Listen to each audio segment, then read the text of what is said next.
اور جب موسیٰ نے اپنے شاگرد سے کہا کہ جب تک میں دو دریاؤں کے ملنے کی جگہ نہ پہنچ جاؤں ٹلنے کا نہیں، خاص صدیوں چلتا رہوں، پھر جب وہ دونوں ان دریاؤں کے سنگم پر پہنچے تو اپنی مچھلی بھول گئے۔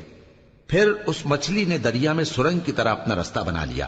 جب آگے چلے تو موسیٰ نے اپنے شاگرد سے کہا کہ ہمارا کھانا لاؤ، اس سفر سے ہم کو بہت تکان ہو گئی ہے۔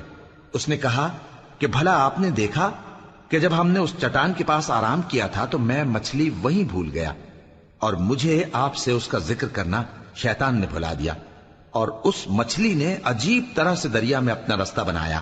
موسیٰ نے کہا یہی تو وہ مقام ہے جسے ہم تلاش کرتے تھے۔ تو وہ اپنے پاؤں کے نشان دیکھتے دیکھتے لوٹ گئے۔ وہاں انہوں نے ہمارے بندوں میں سے ایک بندہ دیکھا جس کو ہم نے اپنے ہاں سے رحمت خاص سے نوازا تھا اور اپنے پاس سے ایک خاص علم بخشا تھا۔ موسیٰ نے ان سے جن کا نام خضر تھا کہا کہ جو علم اللہ کی طرف سے آپ کو سکھایا گیا ہے، اگر آپ اس میں سے مجھے کچھ بھلائی کی باتیں سکھائیں تو میں آپ کے ساتھ رہوں۔ خضر نے کہا کہ تم میرے ساتھ رہ کر صبر نہیں کر سکو گے، اور جس بات کی تمہیں خبر ہی نہیں اس پر صبر کر بھی کیسے سکتے ہو؟ موسیٰ نے کہا اللہ نے چاہا تو آپ مجھے صابر پائیے گا، اور میں آپ کے ارشاد کے خلاف نہیں کروں گا۔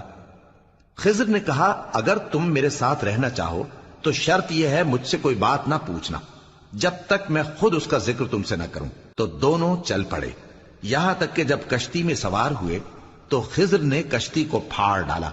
موسیٰ نے کہا کیا آپ نے اس کو اس لیے پھاڑا ہے کہ سواروں کو غرق کر دی؟ یہ تو آپ نے بڑی عجیب بات کی۔ خضر نے کہا کیا میں نے نہیں کہا تھا کہ تم میرے ساتھ صبر نہ کر سکو گے؟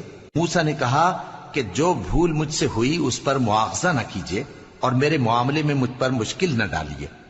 پھر دونوں چلے، یہاں تک کہ رستے میں ایک لڑکا ملا تو خضر نے اسے مار ڈالا۔ موسیٰ نے کہا کہ آپ نے ایک بے گناہ شخص کو ناحق بغیر قصاص کے مار ڈالا، یہ تو آپ نے بری بات کی۔ خضر نے کہا کیا میں نے نہیں کہا تھا کہ تم سے میرے ساتھ صبر نہیں ہو سکے گا؟ انہوں نے کہا کہ اگر میں اس کے بعد پھر کوئی بات پوچھوں یعنی اعتراض کروں تو مجھے اپنے ساتھ نہ رکھیے گا کہ آپ میری طرف سے عذر کے قبول کرنے میں حد کو پہنچ گئے ہیں۔ پھر دونوں چلے، یہاں تک کہ گاؤں والوں کے پاس پہنچے اور ان سے کھانا طلب کیا۔ انہوں نے ان کی ضیافت کرنے سے انکار کیا۔ پھر انہوں نے وہاں ایک دیوار دیکھی جو گرا چاہتی تھی تو خضر نے اس کو سیدھا کر دیا۔ موسیٰ نے کہا کہ اگر آپ چاہتے تو ان سے اس کا معاوضہ لے لیتے تاکہ کھانے کا کام چلتا۔ خضر نے کہا کہ اب مجھ میں اور تم میں علیحدگی، مگر جن باتوں پر تم صبر نہ کر سکے میں ان کا تمہیں بھید بتائے دیتا ہوں کہ وہ جو کشتی تھی غریب لوگوں کی تھی جو دریا میں محنت کر کے یعنی کشتیاں چلا کر گزارا کرتے تھے، اور ان کے سامنے کی طرف ایک بادشاہ تھا جو ہر اچھی کشتی کو زبردستی چھین لیتا تھا۔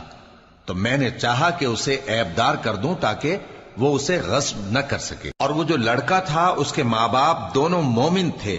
ہمیں اندیشہ ہوا کہ وہ بڑا ہو کر بد کردار ہوگا تو کہیں ان کو سرکشی اور کفر میں نہ پھنسا دے، تو ہم نے چاہا کہ ان کا پروردگار اس کی جگہ ان کو اور بچہ عطا فرمائے جو اخلاقی پاکیزگی میں بہتر اور محبت میں زیادہ قریب ہو۔ اور وہ جو دیوار تھی سو 2 یتیم لڑکوں کی تھی جو شہر میں رہتے تھے، اور اس کے نیچے ان کا خزانہ دفن تھا، اور ان کا باپ ایک نیک آدمی تھا۔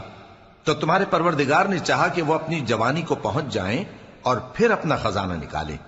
یہ تمہارے پروردگار کی مہربانی ہے، اور یہ کام میں نے اپنی طرف سے نہیں کیے، یہ ان باتوں کی حقیقت ہے جن پر تم صبر نہ کر سکے۔